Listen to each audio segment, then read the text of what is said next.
I was talking to a friend recently about Strava heat maps and how I use them for hiking. Apparently not everyone uses them in the same way that I do, so I thought I'd share what I do.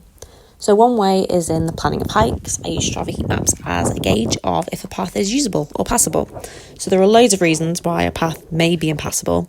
Some that I've personally come across include areas of very wet and boggy ground, where a bridge had been washed away from flooding, a very angry bull in a field, a riverbank that had collapsed and resulting instability of the footpath, and a footpath that just seemed to be closed for no good reason. So in your local area, you'll likely already be aware of these sorts of things and adjust your route accordingly. But if you're visiting somewhere new or unfamiliar, you can suddenly be faced with a blocked route and potentially a very long walk back or around to avoid it. Definitely not what you want, and if this happens towards the end of a long hike and the blockage is between you and your way home, that could be quite problematic.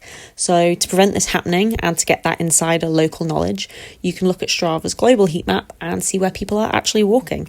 So here's an example on the outskirts of Ulverston in the South Lakes. You can see very clearly that the path is marked on the map. However, once you bring up the global heat map, you can see that essentially no one is walking here. The reason for this in this case was extremely wet and boggy ground, and in the area immediately south of the road, just over a stile, was essentially a pond. So if I overlay my personal heat map, you can see that I have actually been able to walk through here, but only in the middle of summer during a drought, and I still needed to take very large diversions off the path to keep my feet dry. So it's a really important lesson that what's on the map, a right of way or a path, that is effectively a snapshot of the time that the map was created, and it might not be exactly what you see in real life or on the ground or possible. So this is one way that you can use Strava heat maps as an additional tool for hiking alongside whatever maps you're already using.